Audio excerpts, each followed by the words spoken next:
India ने क्या कर दिया है, 4 चाइनीज प्रोडक्ट्स के ऊपर एंटी डंपिंग शुल्क लगा दिया। 4 चाइनीज प्रोडक्ट के ऊपर एंटी डंपिंग शुल्क लगा दिया।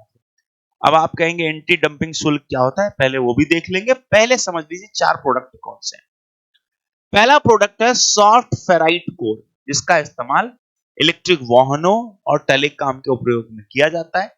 यहां पर 35% बढ़ाया गया है टैरिफ यानी कि शुल्क, जो कि इंपोर्ट करेंगे हम तब। जैसे ये चाइना इंडिया को कोई भी प्रोडक्ट देता है, देखो ये इंपॉर्टेंट की श्रेणी में आएगा, ध्यान रखना। तो जो आप यहां से इंपोर्ट कर रहे हैं तो उसके ऊपर 35% बढ़ा दिया सॉफ्ट फेराइट कोर, ठीक है। दूसरा इन्होंने कहा वैक्यूम इंसुलेटेड फ्लास्क पर भी $1732 प्रति टन शुल्क को बढ़ाया गया है।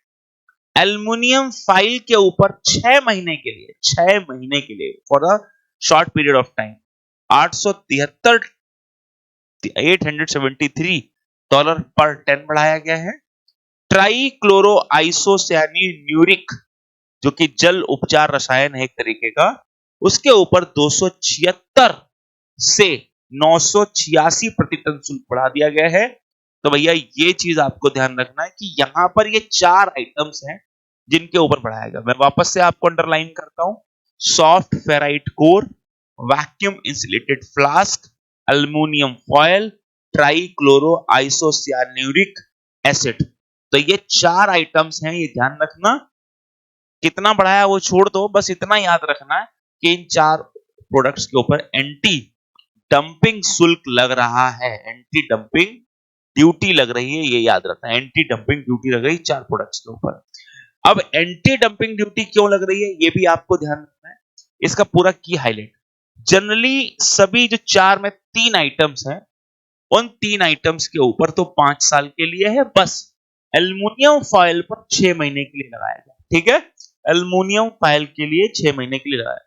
हालांकि एक इन्वेस्टिगेटिंग एजेंसी हमारे यहाँ व्यापार उपाय महानिदेशालय, उस जिनको हम कहते हैं directorate general of trade remedies, ये एक जांच एजेंसी, इन्होंने जांच करी, उसके बेसिस पर इन्होंने ये टैक्सेस इंपोज करे हैं। अब सवाल यह है कि क्या इस तरीके के एंटी डंपिंग शुल्क जब आप लगाते हैं कि डब्ल्यूटीओ के कंप्लायंसेस में आते हैं या डब्ल्यूटीओ के अनुरूप लगाए गए हैं, तो यहां पर थोड़ी सी मैं बात बता दूं। पहले तो ये एंटी डंपिंग शुल्क होता क्या है, इस चीज को भी आप समझ लो। देखो भाई, जैसे जब कोई चाइना, जैसे मान लो चाइना का नाम, तो मान लो चाइना की कोई कंपनी है ना, हमारे भारत में, जब भारत के लोग उसे इंपोर्ट कर रहे हैं तो ये कंपनियां एडिशनल, ठीक है, डिस्काउंट, सब्सिडी, ये सब देकर भारत के लिए प्रोडक्ट को सस्ता करते हैं।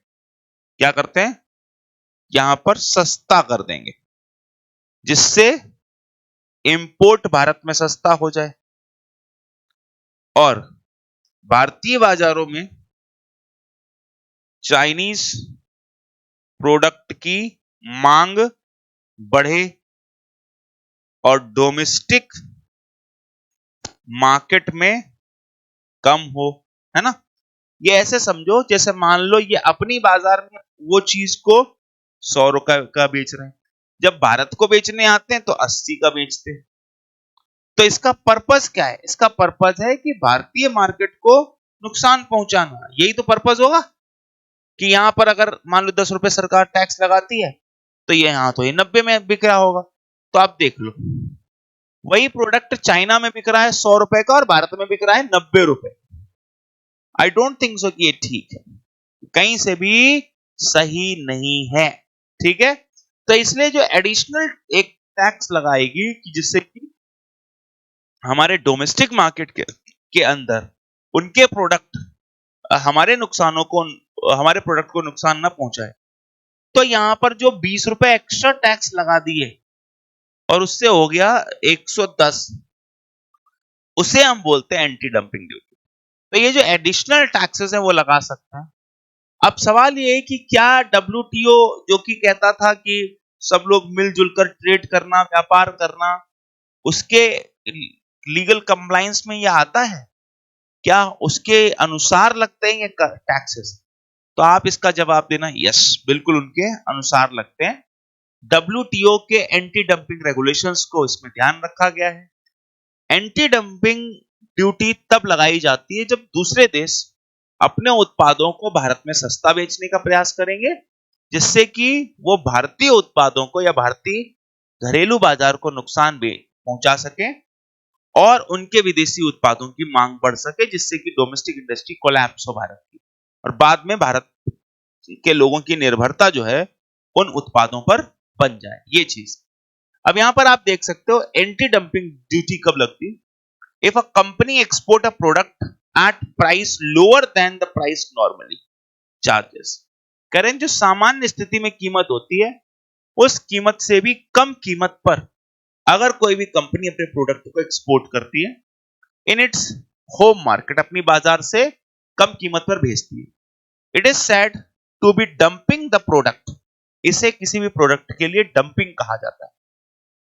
Government have to establish that dumping is a causing material of genuine injury to the domestic industry। इससे क्या होगा कि हमारी घरेलू बाजार को नुकसान पहुंचता है, ऐसा इसमें कहा गया है। तो सामान्य सी बात कि चाइना में वो प्रोडक्ट बिक रहा था 100 रुपए का और भारत वालों को जब वो एक्सपोर्ट करिए तो कर दिए 70 रुपए पर, और भारत में भी वो प्रोडक्ट हम लोग अपना बना के बेचते तो बिकता 200 150 रुपए या 100 रुपए का, और वहां से आ रहा 70 में, तो उनके प्रोडक्ट बिकेंगे, जबकि उन्होंने जानबूझकर ऐसा किया है। तो हमारी मार्केट कोलैप्स करने की, तो फिर वहां पर एंटी डंपिंग ड्यूटी लगाई जा सकती है। ठीक है। काउंटर वेलिंग ड्यूटी क्या होता है वो भी एक समझ लीजिए। Domestic producers are hurt by the imports of the subsidised product, countervailing duty can be imposed. देखो, एक तो कंपनियां जब ये काम करती हैं कि अपने प्रोडक्ट को सस्ता बेचती है दूसरे देशों में, तो हम लगाते हैं एंटी डंपिंग। लेकिन जब सरकार सब्सिडी देकर अपने प्रोडक्ट्स को सस्ता करती है सरकार, तो फिर वहां पर लगती काउंटर वेलिंग। ठीक है। तो आई होप इतनी बात आपको समझ में आ गई होगी।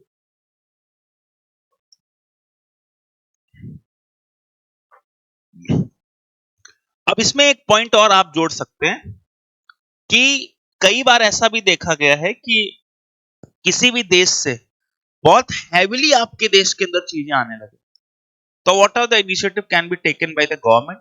जैसे मान लीजिए अचानक से सारा स्टील अब चाइना से ही आने लग जाए, तो आप क्या देखोगे? चाइना के साथ भारत का ट्रेड क्या हो गया? बहुत बढ़ जाएगा और बहुत सारे पैसे देश से बाहर निकल जाएंगे।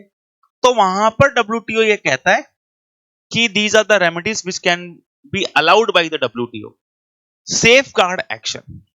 It allows a country to temporarily restrict the import of a product if its domestic industry is injured or threatened with the injury due to an import surge. जब इंपोर्ट बहुत तेजी से ऊपर बढ़ जाता तो उसके लिए फिर WTO ये कहता है कि आप चाहो तो यहां पर कुछ समय के लिए बैन लगा सकते हो कि अब इंपोर्ट नहीं अलाउ होगा, है ना। तो ये 3 तरीके हो सकते हैं जिससे मैसिवली आप इंपोर्ट्स को रोक सकते हो। देखिए यहां पर लिखा है, जब विदेशी उत्पाद सामान्य कीमत से कम पर बेचे जाते हैं तो सरकार उद्योगों की रक्षा के लिए शुल्क लगा देती है। घरेलू उत्पादों के लिए समान प्रतिस्पर्धा का अवसर प्रदान करना है। WTO व्यापार कानूनों के तहत इसे लागू किया जाता है। ये सब चीजें होती हैं। अब भारत और चाइना के बीच के संबंध भी आप देख सकते हैं। चीन भारत का दूसरा सबसे बड़ा व्यापारिक साझेदार है, यानी कि सबसे ज्यादा सामान भारत यूएस के बाद चीन से ही खरीदता है। 2023-24 की अगर मैं बात करूं तो $85 बिलियन का व्यापार घाटा भारत का था। ठीक है। भारत कई बार पहले भी इनके ऊपर एंटी डंपिंग शुल्क लगा चुका है। देखिए अब यहां पर आप देखेंगे 2021 में $114 बिलियन का सामान या पूरा ट्रेड था, जिसमें से भारत वाले चाइना को बेचते हैं $28 बिलियन और हम उनसे खरीदते हैं 86, तो $58 बिलियन का हमने घाटा कर रखा है। अच्छा जी। फिर 2022 में $125 बिलियन तक ये गया, जिसमें हमने $21 बिलियन का सामान बेचा और उन्होंने हमें $100 बिलियन का बेच दिया, और ये कहानी पहुंच गई $83 बिलियन तक। फिर इसके बाद 2018 में कहानी और गलत हुई। कहते हैं 18.9 बिलियन डॉलर का ही हम सामान बेच पाए, जबकि उन्होंने हमें 99.6 बिलियन डॉलर, और कहानी 90 डॉलर तक पहुंच गई, 90 बिलियन डॉलर तक पहुंच गई, है ना? यस, हाँ आवाज आ रही है, कोई दिक्कत नहीं। तो आप देख सकते हैं कितना हैवीली ट्रेड इम्बैलेंस हुआ है। तो भारत सरकार को ये सब चीजें ध्यान रखनी पड़ेंगी कि government has to take the some safeguard action, तो must taken by the government. तो सरकार उसमें भी फिर लेगी वो एक्शंस, ठीक है।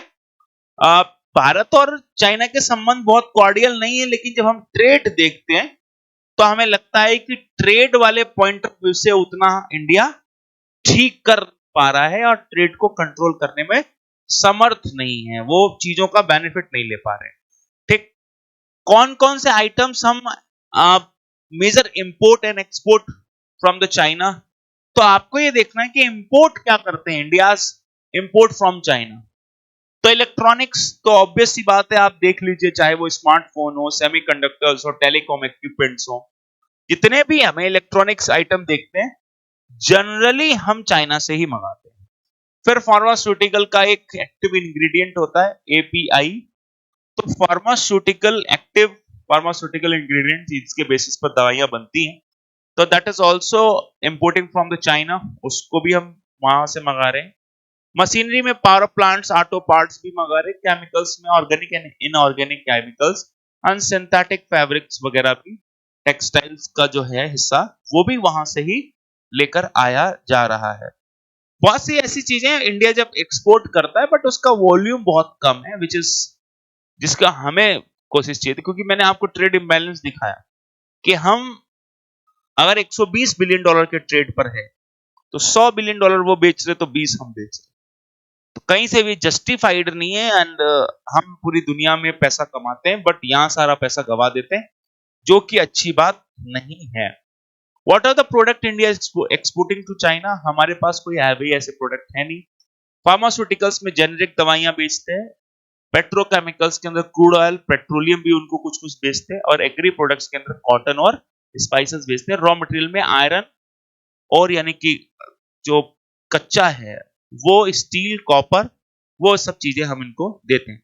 बट हमारे पास ऐसे इलेक्ट्रॉनिक्स, फार्मास्यूटिकल्स के ये वाले पार्ट नहीं है, जो कि एक मेजर चंक होते हैं किसी भी सप्लाई का, किसी भी कंट्री का, वो वाला हिस्सा भारत का नहीं है यहाँ पर। India trade deficit with the China, China के साथ ट्रेड डेफिसिट बहुत है। उसके रीजन क्या है? Dependence on Chinese raw material. हम कोई भी चीज बनाने की कोशिश करते हैं, उसकी जो रॉ है वो चाइना से आती है, वो एक बड़ा हो सकता है। Lack of cost competitive alternatives in India. दूसरी चीज है कि हमारे पास इन चीजों के विकल्प नहीं। जैसे भारत कई बार बात करता है कि हम मोबाइल फोन्स को नहीं इस्तेमाल करेंगे, चाइनीज प्रोडक्ट को इस्तेमाल, but we do not have any better option. हमारे पास कोई दूसरे बेहतर विकल्प नहीं। इलेक्ट्रॉनिक्स का ही आप एग्जांपल ले लो। Dominance of Chinese supply chain in the global trade. और दूसरी चीज ये भी है कि पूरी दुनिया के अंदर दूसरे